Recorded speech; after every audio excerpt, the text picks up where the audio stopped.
Hi everyone, welcome back to your own academy, that is Achievers Academy.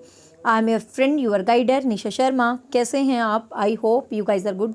So guys आज आप लोगों का एक ही डाउट, एक ही क्वेश्चंस रहते थे हमेशा कि मैम हमें 2017, 18 और 19 के पेपर थोड़े डिफ़िकल्ट लगे हैं. 2019 बहुत ही डिफ़िकल्ट, तो आई हैव 3 years पेपर. तो मैं आपको 3 वीडियोज़ में ये तीनों पेपर्स जो है डिस्कस करने जा रही हूँ. 2017 टीजीटी एंड पीजीटी लेवल, साथ में 2018 TGT and PGT level and 2019 TGT and PGT level. ठीक है. पीआरटी लेवल अब कुछ बच्चों को लगेगा मैंने पीआरटी लेवल क्यों नहीं डिस्कस कर रही, क्योंकि वो इतना इजी होता है. जिसने मेरी वीडियोस को देखा सारे क्वेश्चन वैसे ही आ पाएंगे, कुछ समझाने का नहीं होता उसके अंदर, इसलिए मैं पीआरटी वाले को डिस्कस नहीं कर रही. बाकी मैं करवा दूंगी, कोई ऐसा दिक्कत नहीं है. So let get started. ये जो मेरे हाथ में पेपर है भाई, ये हाईएस्ट लेवल से शुरू करते हैं. वैसे तो शुरू करना चाहिए लोवेस्ट से, पहले टीजीटी से कर लेते तो ज़्यादा बेटर होता. चलो कोई बात नहीं. ठीक है. अब मैं आपको सबसे पहले 17 के करवा रही हूँ, क्योंकि 17 से पहले के जो पेपर है वो निहायत इतने ईजी हैं कि वो तो बिल्कुल आप मेरी जरा सी वीडियो सुन के भी कर सकते हो और ये भी कर सकते हो.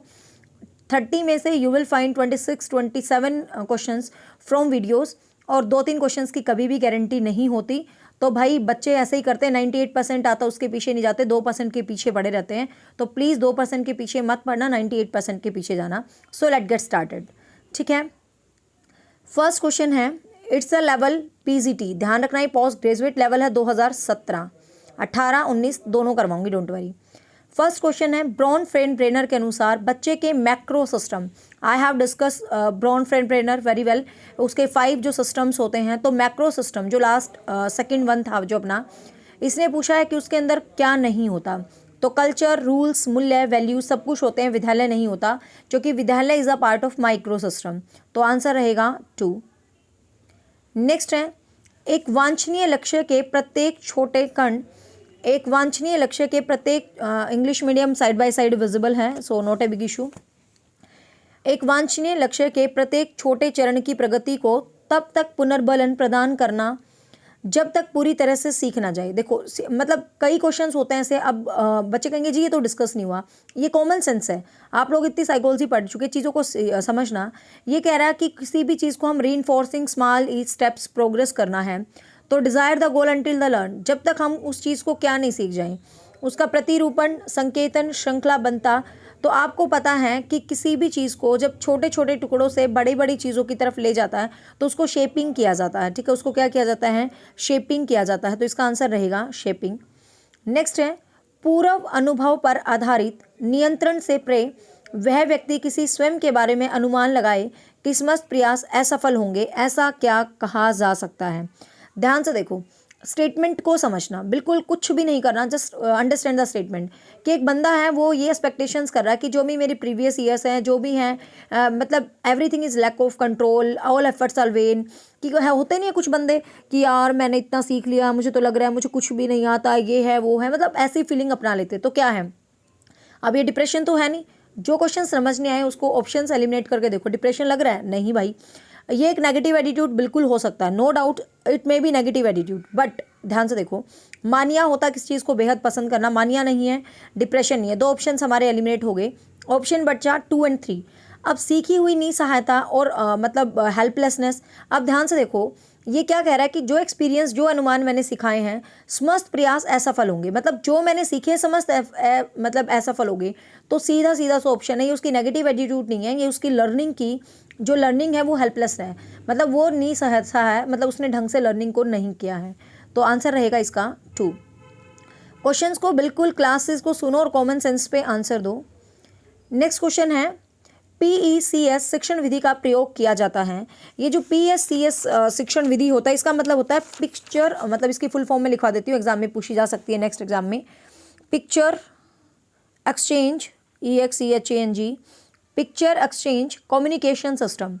Picture exchange communication system, remember, picture exchange communication system is a full form. आप देखो, पिक्चर एक्सचेंज करके कम्युनिकेशन करना, तो मैं बता देती हूँ, ये ऑटिस्टिक बच्चों के लिए होती है. स्पेशली जो चिल्ड्रन होते हैं ऑटिस्टिक, जो स्पेक्ट्रम डिसऑर्डर है, मैंने आपको डीपली समझाया था वीडियोस में कि जो बच्चे अपने आप में रहते हैं, मतलब सोसाइटी से कन्वर्ट नहीं हो पाते, तो इस टाइप के जो बच्चे होते हैं ऑटिस्टिक डिसऑर्डर्स होते हैं.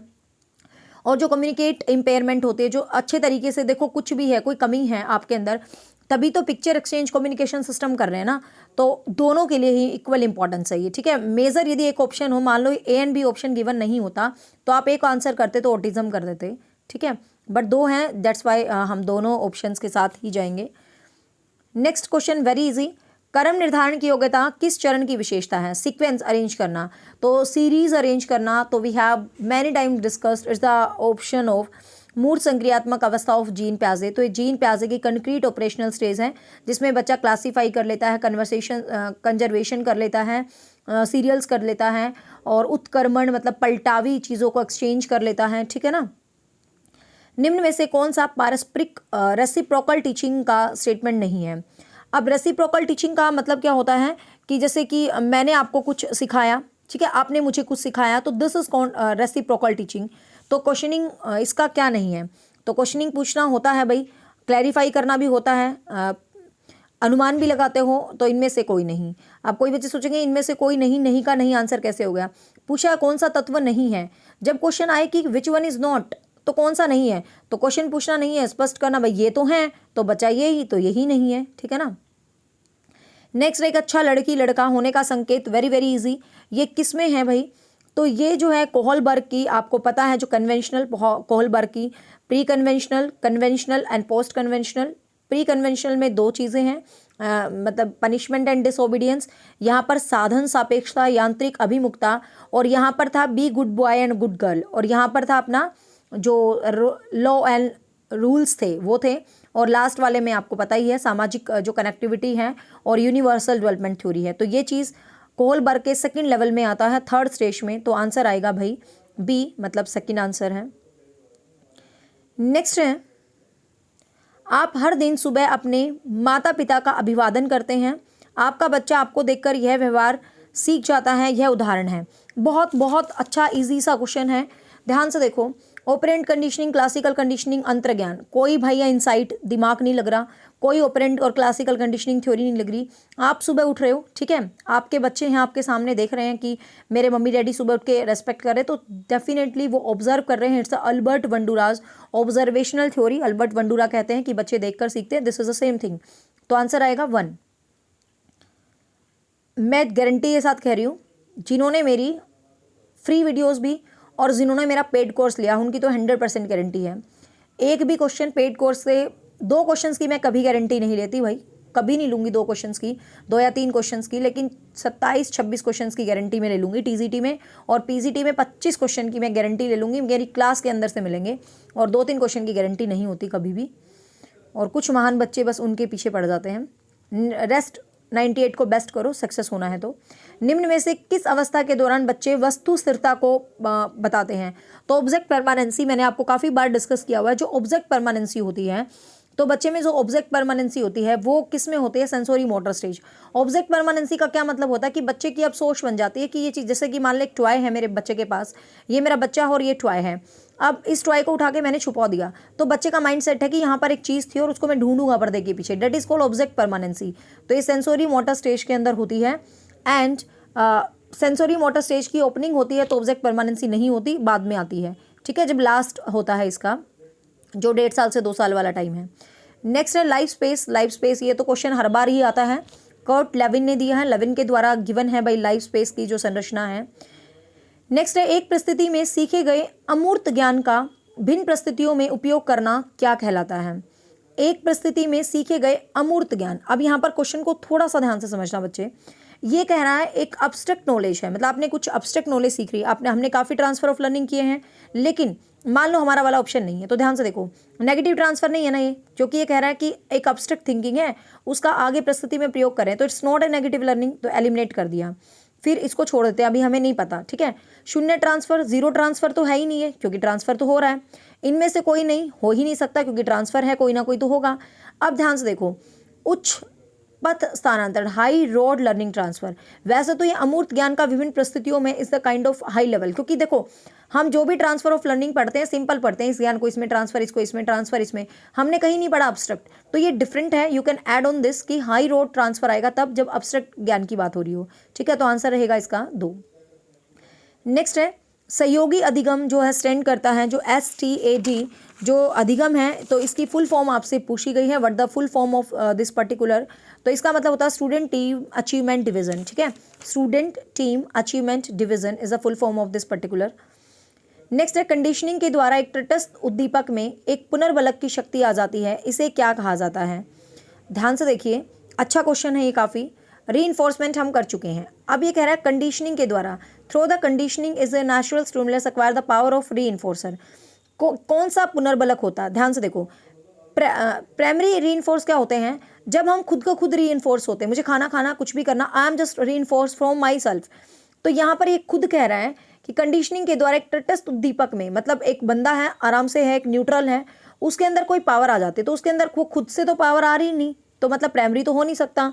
तटस्थ पुनर्बलक, कुछ पुनर्बलक होता ही नहीं है, तो सीधी सी बात है, सेकेंडरी रीइंफोर्स का मतलब मैं आराम से अपने घर में चुपचाप बैठी हूँ, कोई चीज़ आ रही है मेरे को रीइंफोर्स कर रही है बाहर से, और मैं रीइंफोर्स हो रही हूँ, तो मेरा स्थिति चेंज हो रही है ना, तो सेकेंडरी रीइंफोर्समेंट सेकंड हो जाएगा इसका आंसर। ठीक है, नेक्स्ट है, वातावरण के साथ प्रत्यक्ष अंतःक्रिया के द्वारा स्कीम्स का जो निर्माण होता है। इस क्वेश्चन में बच्चे बहुत ज़्यादा गलती करते हैं, बहुत ही ज़्यादा गलती। ये सिंपल सा क्वेश्चन है, जीन प्याजे के वर्ड्स हैं, assimilation, accommodation and all these things. तो वातावरण के साथ प्रत्यक्ष अंतःक्रिया के द्वारा, जस्ट आप मतलब आपकी जो बिल्डिंग्स हो रही हैं scheme, through the direct interaction of environment, आप एनवायरनमेंट से इंटरेक्शन कर रहे हैं। यहाँ पर ये बात नहीं आ रही है कि आप कुछ सीख रहे हैं, कुछ ऐड ऑन कर रहे हैं, तो ये जस्ट अडेप्टेशन है। जब आप एनवायरनमेंट से कुछ भी इंटरेक्ट करते हो, एनवायरनमेंट के साथ आपकी जो क्रियाएं होती हैं वो सिर्फ और सिर्फ अडेप्टेशन होती हैं। आप उस क्रियाओं में कुछ सीख रहे हैं, कुछ भी है, अपने ज्ञान में कुछ चेंजेस ला रहे हैं, अडेप्टेशन होती है। लेकिन जब उसको पुरानी सीखे से कुछ नया ऐड ऑन करते हो, चेंज करते हो अपनी स्कीमास को, तो अकोमोडेशंस होते हैं। मैंने जीन प्याजे के छोटे छोटे वर्ड्स पर भी आपको वीडियो बहुत अच्छे से समझाई है। नेक्स्ट है, एक किशोर का यह महसूस करना कि वह सभी लोगों ने ध्यान दिया है कि मैंने यह शर्ट सप्ताह में 2 बार पहनी है। भाई ये चीज़ें हम सच्ची में बहुत ज़्यादा करते हैं कि लड़कियां खासकर कि कॉलेज में नहीं, मैं मतलब एज ए टीचर जब हम होते थे स्कूल में, नहीं ये सूट तो रिपीट ही नहीं करना, हम भी अभी पहना था। पता नहीं पहले इन चीज़ों को बहुत फ़र्क पड़ता था जब स्कूल में पढ़ाने जाते थे, और आजकल जब वीडियोस पढ़ाते हैं तो कोई फ़र्क ही नहीं पड़ता, पता नहीं क्यों। अभी ये लगता है बस पढ़ाने से मतलब है, स्थिति चेंज हो जाती है। लेकिन एक किशोर है, अब उसको ये लगता है भाई कि मैंने शर्ट तो 2 बार पहन ली है, तो सप्ताह में, ये किस चीज़ का उदाहरण? उसकी जागरूकता का, आत्म नियमन का। तो भाई ना ही वो सेल्फ रेगुलेट कर रहा। अब कई बच्चों को लगता है सेल्फ रेगुलेट, वो देखो वो महसूस कर रहा है कि सभी लोगों ने ध्यान दिया, सभी लोगों ने ध्यान दिया, तो मतलब इमेजिनरी ऑडियंस, उसको लगता है कि सारे लोग भाई जो भी हैं उसी को देख रहे हैं। ठीक है, तो इमेजिनरी ऑडियंस वाला जो कॉन्सेप्ट है उसके माइंड में, कि जो सारे लोग हैं वो भाई बस उसी को देख रहे हैं। ठीक है ना, तो इमेजिनरी ऑडियंस वाला जो है कॉन्सेप्ट उसके माइंड में क्या चल रहा है भाई, चल रहा है। ठीक है, तो ये क्वेश्चन आ जाता है कई बार, तो यहाँ पर हम वो गलती कर देते हैं कि भाई उसको ये लग रहा होगा कि वो अपने आप को देख रहा है, लेकिन जब वो आत्म नियमन करता तो वो जनरल है, वो ये सोचता कि मैंने ये शर्ट आज पहनी है, कल नहीं पहनी, तो आत्म नियमन होता। ठीक है, बट यहाँ पे तो वो कह रहा है कि सभी उसी को देख रहे हैं। ठीक है ना, तो वर्ड्स को पकड़ा करो। जब आप साइकोलॉजी का प्रैक्टिस सेट सोल्व करते हैं तो जस्ट बाल की खाल खींचने वाली बात है कि शब्दों को पकड़ो। ठीक है ना, शब्दों को पकड़ोगे तो चीज़ें मैनेज हो जाती हैं इजीली। नेक्स्ट है, किसी व्यक्ति के उसके स्वयं के संज्ञानात्मक प्रक्रियाओं को संज्ञान कहा जाता है। मतलब किसी व्यक्ति की, मतलब जो उसकी, मतलब खुद कहते हैं ना cognition about the one's own cognitive, मतलब मैं क्या ज्ञान प्राप्त कर रही हूँ, मेरा खुद के अंदर ही अंदर जो मैं ज्ञान प्राप्त करती हूँ। देखो परसेप्शंस बाहर से होता है, आइडेंटिटी बाहर से होती है, रिकॉग्निशन माइंड से होती है, लेकिन खुद के अंदर का खुद का ज्ञान, इसको बोलते हैं मेटाकॉग्निज्म। ठीक है, इसको बोलते हैं मेटाकॉग्निज्म।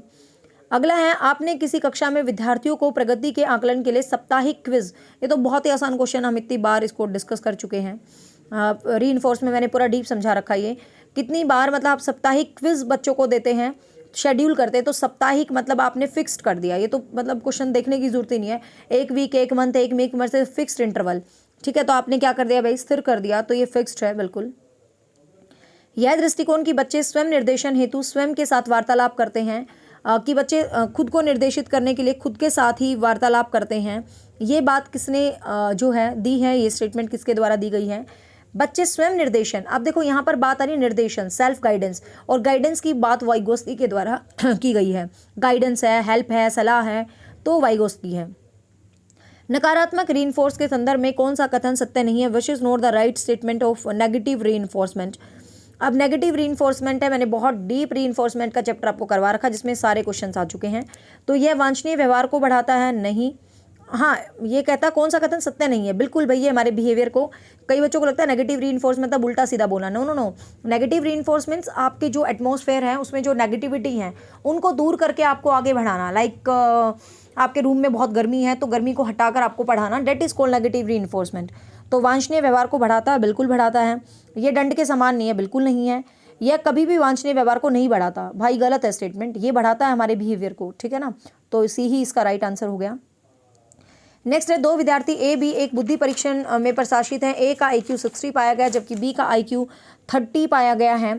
तो ए और बी के संदर्भ में कौन सा कथन सही नहीं है? ए में सौम्य अधिक्षमता है, बी में बौद्धिक अक्षमता है, ए में गंभीर बौद्धिक अक्षमता। ए और बी सत्य है। देखो ये क्या कह रहा है कि दो स्टूडेंट हैं, ए का IQ 60 है जबकि बी का IQ 30 है।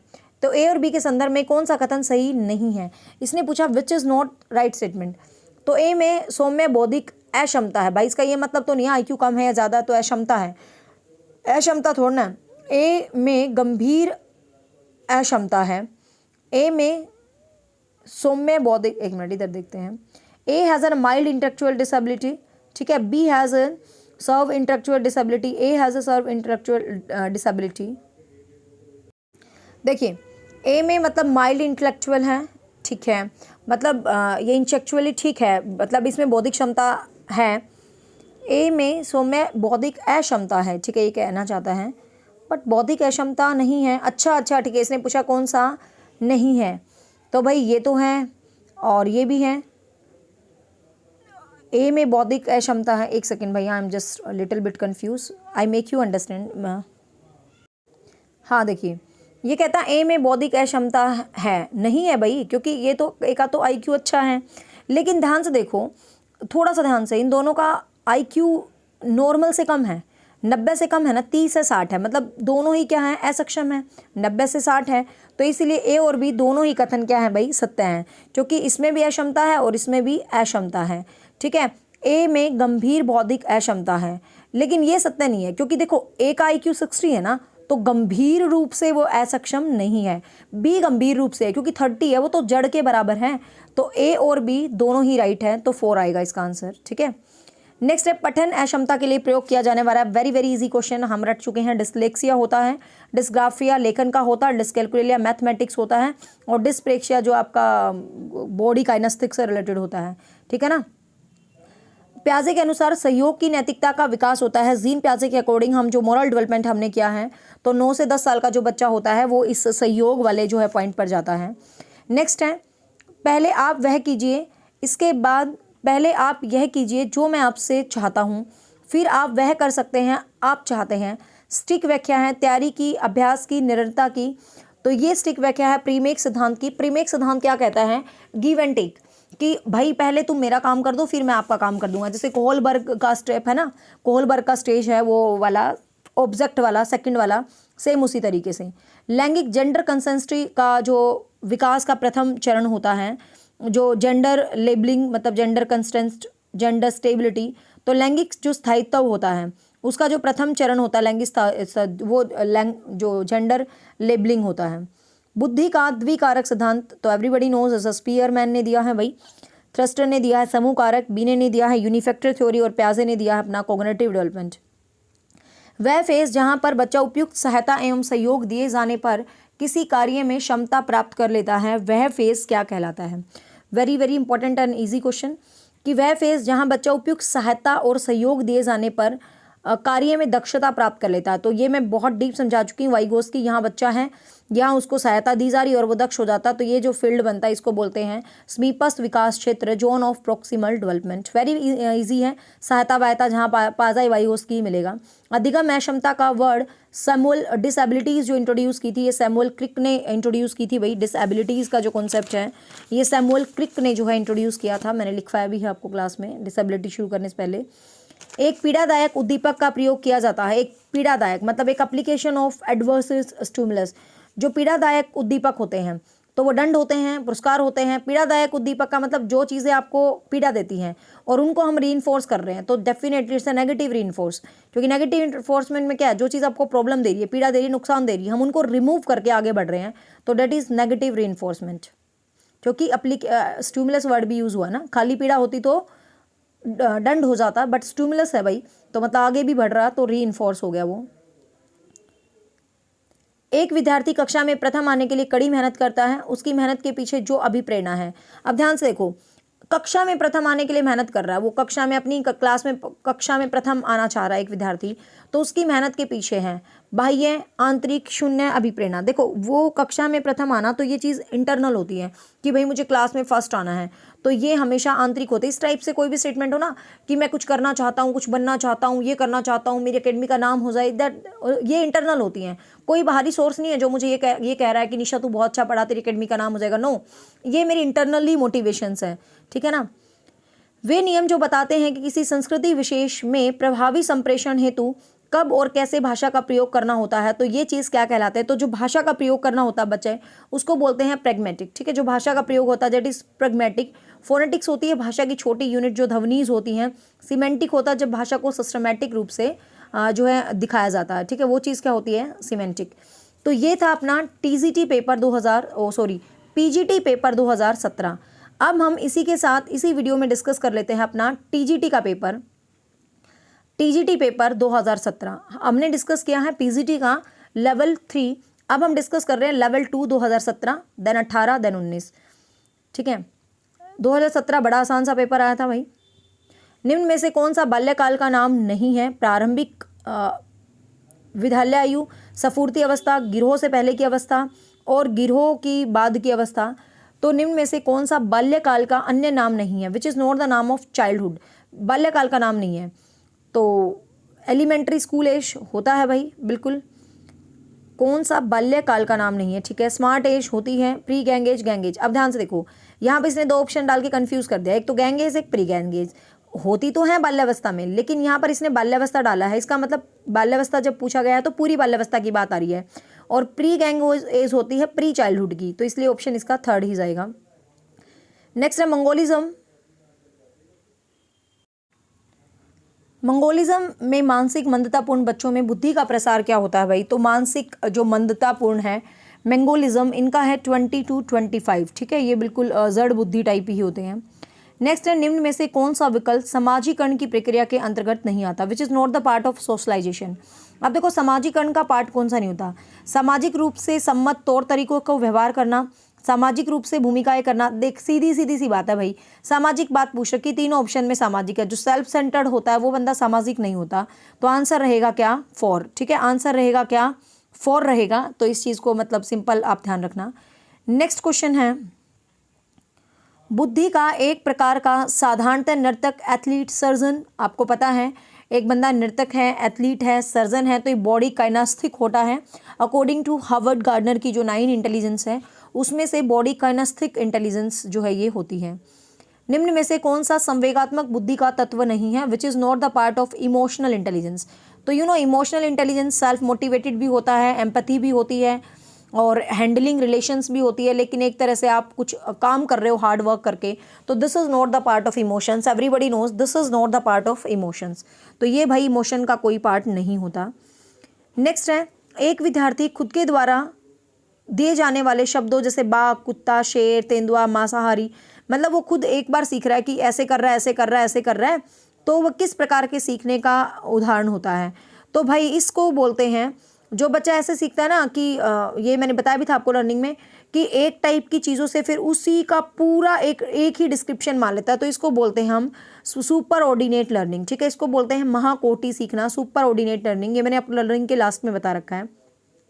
निम्न में से कौन सा सामूहिक अशाब्दिक बुद्धि परीक्षण नहीं है।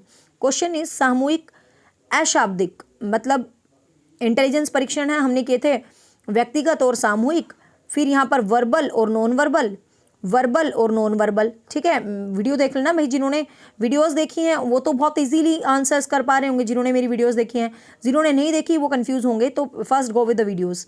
और पेड कोर्स वालों को तो मुझे लगता ही नहीं कि कहीं भी प्रॉब्लम होगी किसी क्वेश्चन में। निम्नलिखित में से कौन सा सामूहिक अशाब्दिक बुद्धि परीक्षण नहीं है, सामूहिक अशाब्दिक। अब आप देखो इधर आ जाओ, कुछ भी मत सोचो, इधर सामूहिक अशाब्दिक बुद्धि परीक्षण कौन से थे भाई? आर्मी बीटा टेस्ट था, ठीक है, शिकागो परीक्षण था। तो आर्मी बीटा टेस्ट और शिकागो परीक्षण तो है, और रेवंस का भी है, तो आर्मी अल्फा टेस्ट, क्योंकि आर्मी अल्फा टेस्ट तो सामूहिक शाब्दिक है। तो इसने पूछा कौन सा नहीं है, तो आंसर आएगा भाई बी, क्योंकि ये शाब्दिक परीक्षण है। ठीक है, मैंने इसके ऊपर स्पेशल छोटी सी वीडियो भी इवन बना रखी है। ब्राउन फेरमर के सिद्धांत के अनुसार जो नियम रीति रिवाज जो बच्चे के होते हैं, रूल्स रेगुलेशंस रीति रिवाज, ये मैक्रो सिस्टम में आते हैं भाई। ठीक है, जो रीति रिवाज नियम्स रूल्स होते हैं मैक्रो सिस्टम में आते हैं। कोहलबर्ग के अनुसार नैतिक विकास की एक ऐसी अवस्था है जिसमें कोई व्यक्ति अपनी नैतिकता का वर्तमान में प्रचलित सामाजिक मानदंडों और नियमों के अनुरूप आंकता है। तो नैतिकता की कौन सी अवस्था कहा जाता है? ध्यान से देखिए, ये कह रहा है नैतिक विकास की ऐसी अवस्था जिसमें कोई व्यक्ति अपनी नैतिकता को वर्तमान में प्रचलित, कि जो प्रेजेंट में गोइंग ऑन है, जो सामाजिक मानदंड है। तो सीधी सी बात है, सोसाइटी की बात आ गई, समाज की बात आ गई। तो pre conventional, conventional, post conventional age में होती है सोसाइटी की बात। तो पोस्ट कन्वेंशनल ये पश्च परंपरागत। ठीक है, 3 पोस्ट कन्वेंशनल, ये निशान लगे पे मत जा करो, ये किसी बच्चे का पेपर है जो मैं आंसर बता रही हूँ। Go with that. बाल अपराध का कारण नहीं है, which is not the card of delinquency. तो बाल अपराध किससे नहीं होता भाई? तो शारीरिक दोष बिल्कुल हो सकता है, गरीबी से भी अपराध का बच्चा करता है, फेलियर से भी करता है। उचित है कि बताओ, किसी को प्रॉपर एनवायरनमेंट मिलेगा तो क्यों बाल अपराध की तरफ जाएगा? तो 4 इसका रीज़न नहीं है, बाकी 3 हैं। निम्नलिखित में से कौन सा संज्ञान से संबंधित नहीं है? Which is not related to cognitivism. तो संज्ञान से क्या संबंधित नहीं है भाई? चिंतन, प्रत्ययबोध, संप्रत्यय निर्माण। तो आपको पता है चलना, चलना इज साइकोमोटर, चलना साइकोमोटर एक्टिविटी है। और परसेप्शन, थिंकिंग, ये तो आपको पता है संज्ञान होता है, कॉग्निज्म होता है। ठीक है, नेक्स्ट है। अब आप खुद देखो क्वेश्चंस रिपीटेड हो रहे हैं। निम्न में से कौन सा विकल्प जीन प्याजे द्वारा मूर्त संक्रियात्मक अवस्था को नहीं दिखाता? जीन प्याजे की 3rd स्टेज है, ठीक है, उसको कौन सा विकल्प नहीं दिखाता? बच्चों में कारण प्रभाव संबंध, वस्तु के स्थायित्व और विचार आ जाते हैं। बालक में संरक्षण बिल्कुल होता है। बालक अपने परिवेश को सांकेतिक रूप से दर्शाना आरंभ कर देता है, जो रिप्रेजेंट करता है सिंबॉलिकल, बिल्कुल। तार्किक विचारों के रूप में प्रारूप बना लेता है, बिल्कुल। ऑब्जेक्ट परमानेंसी चिल्ड्रन में 1st स्टेज में होती है, तो 3rd एज में कहाँ से आएगी? इसने पूछा है कि कौन सा विकल्प जीन प्याजे की मूर्त संक्रियात्मक विशेषता को दर्शाता है। ओके, तो दर्शाता है तो दिस वन। ऑब्जर्व, जो इसके अंदर कंजर्वेशन होती है भाई, ये 3rd स्टेज की बहुत भयंकर तरीके से निशानी होती है, कंजर्वेशन, पलटावी, तार्किक विचार। तो आंसर रहेगा इसका 2। नेक्स्ट है, कौन सा अभिप्रेरक का घटन नहीं है? Which is not the component of motivation. कि मोटिवेशन में क्या नहीं होता? नीड नहीं होती है drive incentive, need drive incentive होती है भाई। Rote memory is not the part of motivation. व्यक्तित्व समायोजन की प्रत्यक्ष विधि कौन सी होती है? व्यक्तित्व समायोजन में सब्लिमेशन, प्रोजेक्शन, रिग्रेशन सभी होते हैं। व्यक्तित्व समायोजन की प्रत्यक्ष विधि है सब्लिमेशन, प्रोजेक्शन। ओके, प्रत्यक्ष मतलब डायरेक्टली जो हम सीधा दिखाते हैं। सब्लिमेशन में तो क्या, हम जो चीज़ नहीं मिलता फिर उसको सब्लिमेट करते हैं। प्रोजेक्शन में अपना दूसरों पर थोप देते हैं। रिग्रेशन में पीछे की अवस्था में लौट जाते हैं। प्रत्यक्ष का मतलब जो डायरेक्ट है। तो डायरेक्ट क्या है? आपके सामने जो बाधा है उसको आपने मिटा दिया, तो दिस इज कॉल्ड डायरेक्ट। संगठनात्मक विकास के समाज सांस्कृतिक सिद्धांत को social development, okay, socio culture theory Vygotsky के द्वारा दी गई है। Everybody knows Vygotsky is a famous for 2 things, that is ZPD and scaffolding. नई सूचनाओं को पूर्ववर्ती विद्यमान मानसिक संरचना में व्यवस्थित करना क्या कहलाता है? इसको बहुत बच्चे कंफ्यूज कर देते हैं इस क्वेश्चन को। आपने कुछ नई सूचना एक्सेप्ट करी, उसको अपने पहले वाले में ऐड किया, तो इस तरफ ऐड किया है, ठीक है, तो इट्स असिमुलेशन। लेकिन कुछ चेंज करते हैं, दैट इज अकोमोडेशन। ठीक है, यहाँ चेंज नहीं है, एड ऑन है, तो ये असिमुलेशन है, आत्मसातकरण है। जीन प्याजे के छोटे छोटे वर्ड्स पे ही स्पेशल वीडियो है मेरी। अपने शिष्य के संवेगात्मक विकास के लिए अध्यापक को चाहिए, मतलब इमोशनली आपको अपना बच्चा डेवलप करना है, तो व्हाट यू वांट? वह शिष्य के माता पिता का स्थान लेने की कोशिश करें? नहीं भाई। वह अपने शिष्य के प्रति प्रेम और स्नेह विकसित करे? हो सकता है। वह अपने शिष्य की शरारत के प्रति भी प्रेम का रवैया अपनाए? ऐसा भी नहीं है, बच्चे सिर चढ़ के बोलेंगे। अपने कुछ चुनिंदा शिष्यों के प्रति पक्षपात करे? देखो भाई, ऐसे ऑप्शंस को एलिमिनेट करके ही ठीक किया जाता है। ये नहीं होगा, ये नहीं होगा, माता पिता का स्थान ले, ऐसा दुनिया में कोई नहीं हो सकता, तो बी आएगा। इमोशनल बॉन्डिंग अपने आप हो जाएगी जब प्रेम से रहेंगे। पोस्ट चाइल्डहुड का टाइम पीरियड है 6 to 12। एनडीआई फार्मूला के प्रवर्तक है, इस क्वेश्चन को याद कर लेना भाई। जो एनडीआई है, नीड वाला जो फार्मूला है, ये हिलगार्ड ने दिया था। ठीक है, एक आधा क्वेश्चन हमेशा न्यू आता, जस्ट रिमेंबर दिस। हिलगार्ड, हिलगार्ड ने इस फार्मूला को दिया था। थ्रस्टन द्वारा बुद्धि में किस शब्द का प्रयोग किया है? तो थ्रस्टन ने बुद्धि में पीएम में दी हैं प्राइमरी मेंटल एबिलिटीज़, जो कि थ्रस्टन ने 7 दी हैं, तो पीएम में दी हैं भाई 7। बुद्धि के चैप्टर में देख सकते हो डिटेल से कौन सी 7, या just we are discussing the paper. निम्नलिखित में से कौन सी गतिविधि क्षेत्र को विद्यार्थी के मुझे लग रहा अभी तो मैंने पेपर सोल्व करवाया है, इतने सारे क्वेश्चन कैसे रिपीट हो रहे हैं। निम्न में से कौन सा सह शैक्षिक पक्ष के अंतर्गत नहीं गिना जाता? विच इज़ नॉट काउंटेड इन सह शैक्षिक पक्ष। जो आपका सह शैक्षिक पक्ष है उसमें कौन सा नहीं गिना जाता? आपकी अभिवृत्ति, आपके मूल्य। तो भाई देखो ये क्या कहना चाह रहा है कि जो स्कोलेस्टिक है उसमें कौन सा नहीं गिना जाता? सोशल स्किल, अभिवृत्ति, एटीट्यूड, वैल्यूज़। तो ध्यान से देखो, सह शैक्षिक का मतलब जो शिक्षा के अलावा दूसरी होती हैं, तो उनकी बात चल रही है कि उसमें आपका क्या नहीं गिना जाता, उस चीज़ की ये बात कर रहा है। तो सीधी सी बात है भाई, सह शैक्षिक गतिविधियों में जो आपका करिकुलम जो सब्जेक्ट होता है उसको नहीं काउंट करते। देखो आपके सोशल स्किल्स होते हैं, क्योंकि पढ़ाई के अलावा जो एक्स्ट्रा एक्टिविटीज़ होती हैं वही तो को स्कोलेस्टिक कहलाती है ना। तो आपके एटीट्यूड्स भी होते हैं, आपके मूल्यस भी होते हैं, आपकी क्रिएटिविटी भी होती है, लेकिन जो आपका सिर्फ सब्जेक्ट होता है वो ओनली शैक्षिक एक्टिविटी होता है, सह शैक्षिक एक्टिविटी नहीं होता। पहली मनोविज्ञान की प्रयोगशाला किसके द्वारा? वुंट के द्वारा, 1869 जर्मनी के लिप्जिंग शहर में, विलियम वुंट। बालकों को यह समझ कि चाहे वह किसी भी लिंगधारी कपड़े स्टाइल अपना ले लेकिन उनका लिंग कहीं कभी नहीं बदलता, तो ये जेंडर स्टेबिलिटी होती है भाई, आपका लिंग नहीं बदल सकता, सबको पता है। विद्यार्थी के व्यक्तित्व के समग्र विकास का आकलन किस तरह का मूल्यांकन होता है? तो continuous and comprehensive evaluation, everybody knows continuous and comprehensive evaluation होता है। निम्न में से कौन सा रक्षात्मक मतलब डिफेंस मैकेनिज्म कौन सी नहीं है? तो हम पढ़ चुके हैं, आइडेंटिफिकेशन, क्षतिपूर्ति, रेशनलाइजेशन। आश्चर्य is not a defence mechanism, is a part of learning.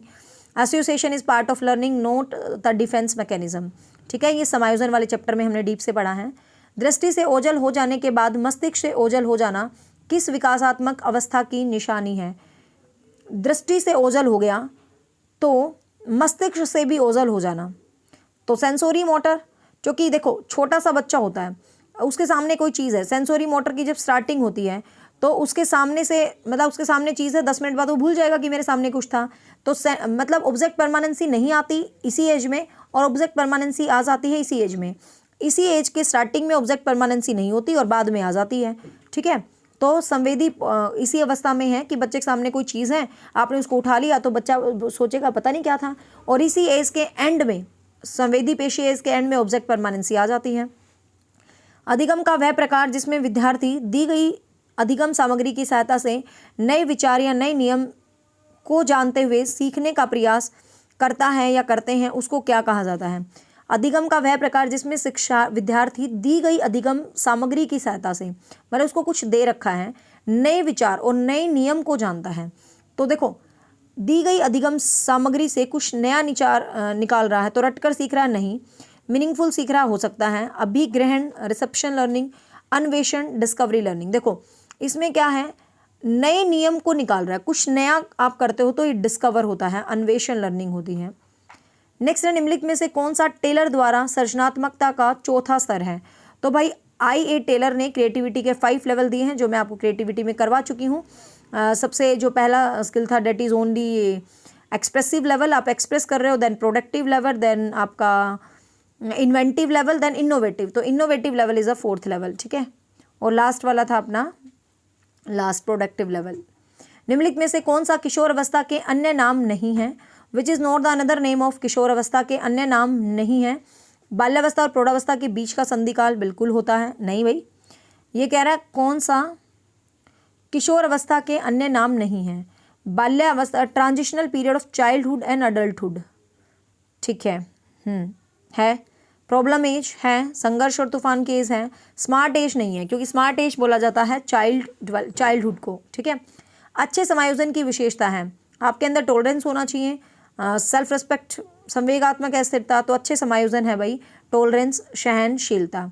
तो guys we have completed the paper 2017 and I think from my videos you can get without any kind of extra effort 26 and 27, I think like that easily। जो बच्चे हैं जो personal पढ़ रहे हैं, तो मुझे लगता है जिन्होंने कोर्स लिया तो सारे ही क्वेश्चन लगभग आ रहे हैं 2017 के तो आपको, और मैं हमेशा एक दो कहती हूँ, एक दो क्वेश्चन नहीं निकलते हैं, एक दो के चक्कर में 98% को ख़राब जो करते हैं ना बच्चे, वही अनसक्सेसफुल रहते हैं, और जो एक दो नए क्वेश्चन को अवॉइड करके 98% की तैयारी करते हैं वो कभी अनसक्सेसफुल नहीं रहते। ठीक है, सो गाइज ये था 17। Now we are going to discuss 18 and 19 in another videos. So bye bye, take care, have a nice day, thank you.